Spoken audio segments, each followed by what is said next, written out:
Okay, so here we are with section 2.7 PictureBox controls, and we're just going to take a brief look at this. I mainly wanted to make the video to show you where to find the image folder that the authors have provided. So just so you can find it, I'll show you how to import those into your projects. You want to make sure you use the images that were provided for these.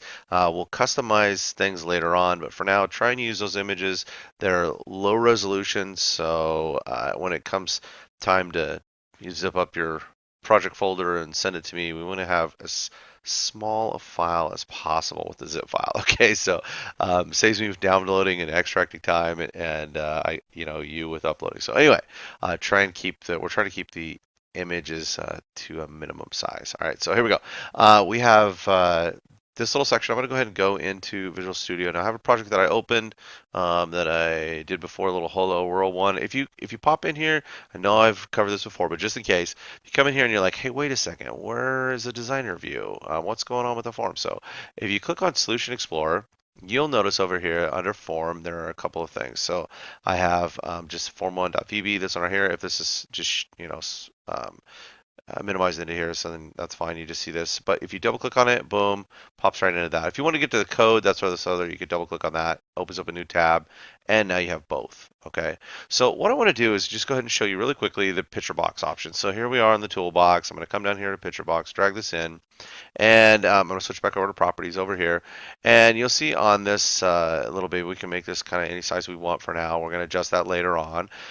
So for now, I'm going to go ahead and go over here, and you can see some of the different options that we have.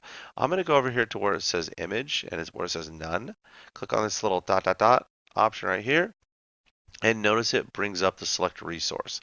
Our project resource, we don't have anything in there. You can see obviously none, right? So I'm going to go ahead and say local resource, and I want to import it. Now, mine is set to default open to the folder where my project is. So I'm in here, but I put my files into this folder called working files. And under working files, well, at least that's what I have. Mine, I think yours maybe named something different. From that video earlier in the semester, you should have expanded this. And then here are the images in here. So we've got tons of poker cards to use, and we use a hot air balloon. We use all these really, but for now, you'll see in a few pages you'll start using some of these. All right, so to get to that, just really quickly, just as a recap, if you go into our Canvas shell, you'll see in the very first section, if you kind of roll down here, notice how it says student source code.zip. Okay, so those are all of the student files that have been, I think maybe you may call them sample files. I can't remember. But anyway, you've got this piece in here. You want to extract that file, and it will create all those folders you saw a second ago. There is a video to do that if you haven't done it yet. Right here, download extract student source or sample code, and you will end up with the same folder that I was just using a second ago. And in that, there's a bunch of folders for each chapter. And there is one folder that just says images on it, and it has all of the images. So you want to extract it first so that they're all extracted, and we won't have any issues with Visual Studio using it. Okay, so let me go back into Visual Studio real quick, and we're going to go ahead and use this hot air balloon.